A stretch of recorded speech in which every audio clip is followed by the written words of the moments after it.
Olá a todos! As estruturas proteicas elas podem ser descritas em vários níveis de complexidade. Hoje vamos falar sobre os níveis de estrutura proteica e sobre a evolução molecular.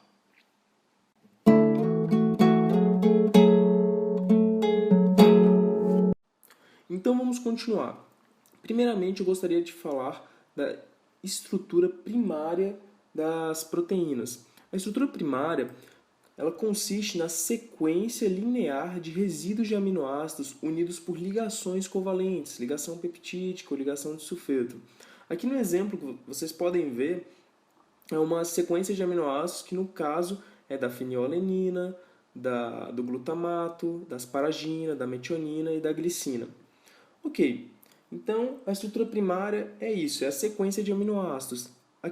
Aqui agora eu vou mostrar para vocês essa última sequência que eu falei, é a estrutura tridimensional dessa última sequência que eu falei. Aqui vocês vão poder ver o grupo amino, aqui em azul, em vermelhinho o grupo carboxila. Aqui tem a cadeia lateral da fenilalanina. Aí bem aqui, olha, onde a seta está apontando, seria a nossa ligação peptídica. E aí aqui já a cadeia lateral do nosso próximo aminoácido, que seria o glutamato. Aí depois, mais para cima, a cadeia lateral da asparagina. Subindo um pouquinho, aqui ó, vocês podem identificar que já é amarelinho, a gente tem um átomo de enxofre. Então essa já é a cadeia lateral da metionina. E um pouquinho mais para o lado aqui, acabei de mover, a gente tem a glicina. O hidrogênio ele não está representado nessa estrutura tridimensional, mas aqui estaria a glicina. Aqui está a glicina, né? Então vamos falar agora sobre a estrutura secundária das proteínas. Um pouquinho antes vamos falar sobre o conceito de cadeia principal ou esqueleto polipeptídico. Este conceito ele se refere aos átomos que participam das ligações peptídicas, sem levar em consideração a cadeia lateral. Ok, na imagem que vocês estão vendo, no exato momento, o que está na cor vermelha é a cadeia principal. Beleza, agora vamos continuar. A estrutura secundária de uma proteína, ela se refere a qualquer porção da cadeia polipeptídica e ela descreve o arranjo espacial dos átomos que compõem a cadeia principal. Ou seja, é a configuração espacial dos átomos que participam do esqueleto polipeptídico. Eu vou exemplificar com duas estruturas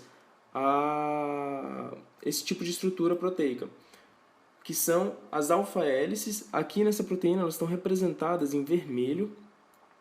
As alfa-hélices elas são formadas por ligações de hidrogênio no interior das cadeias polipeptídicas. E a outra estrutura secundária das proteínas é a folha beta, que aqui está na cor amarela e em setas, que as folhas betas elas são formadas por ligações de hidrogênio entre as cadeias vizinhas de proteínas, entre as cadeias polipeptídicas vizinhas. Ok, então as alfa-hélices e as folhas betas são estruturas secundárias das proteínas. Elas são formadas por átomos da cadeia principal, e a gente não leva em consideração a cadeia lateral nesse tipo de estrutura proteica. As alfa-hélices são formadas por ligações de hidrogênio no interior da cadeia polipeptídica e as folhas betas são formadas por ligação de hidrogênio entre as cadeias vizinhas de peptídeos. Ok, agora vamos falar sobre a estrutura terciária das proteínas. Essa estrutura ela se refere ao arranjo espacial de todos os átomos que fazem parte da cadeia polipeptídica. Ela é a estrutura tridimensional final da cadeia polipeptídica. Ela leva em consideração as interações que ocorrem entre as sequências de aminoácidos que estão bastante distantes na estrutura primária do polipeptídeo. Então, é isso, a estrutura terciária é essa estrutura final tridimensional da cadeia polipeptídica. Agora vamos falar sobre a estrutura quaternária de uma proteína, que se refere ao arranjo espacial das subunidades de uma proteína. Essas subunidades que vão estar em complexo.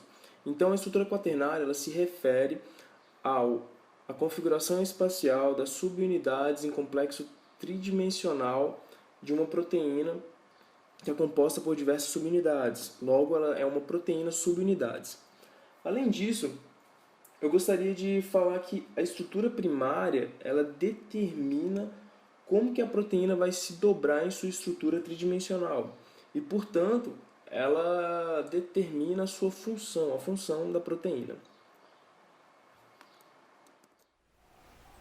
Então, vamos continuar. Agora eu quero falar sobre evolução molecular. Mas antes eu gostaria de dizer o que é evolução, né? Evolução, a gente pode associar essa palavra evolução na biologia à palavra mudança, e no caso, mudança das frequências alélicas ao longo do tempo. Mas ok, a evolução molecular em si seria então você estudar a evolução analisando as sequências moleculares, as sequências das macromoléculas biológicas, sequências do DNA, ou sequências do RNA, ou sequência das proteínas, ou sequência das proteínas. Ok, então uma premissa da evolução molecular é que os organismos que são proximamente relacionados, eles apresentarão sequências tanto dos genes quanto das proteínas semelhantes, ao passo que aqueles organismos que são mais distantes evolutivamente, à medida que você tem organismos comparados que são mais distantes evolutivamente, você começa a ter uma maior divergência nas sequências tanto das proteínas quanto do genoma. Então, ok. Mas as proteínas em si? As proteínas, elas têm sequências que são essenciais para a sua função, sequências que não são essenciais. E as sequências que não são essenciais, elas são modificadas ao longo do tempo. Elas podem ser, os aminoácidos dessas sequências, eles podem ser substituídos. E logo, a gente pode ver essas sequências que variam e a partir dessa informação a gente construir árvores filogenéticas. Dois exemplos, um utilizando o RNA ribossomal, que foi o do Carl Woese, em que ele analisou o RNA ribossomal de uma série de organismos e ele viu que as arqueias seriam um grupo de organismos distintos dos eucariotos e das bactérias. E aí ele propôs, ele sugeriu um terceiro domínio da vida, e aí a gente teria a arqueia, as bactérias e os eucariotos. Isso é bastante interessante.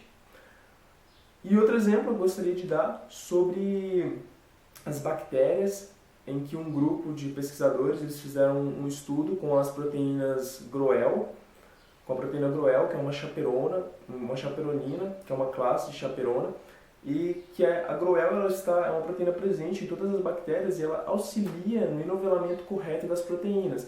E eles fizeram uma árvore filogenética a partir da divergência das sequências das proteínas, da proteína GROEL das diferentes bactérias.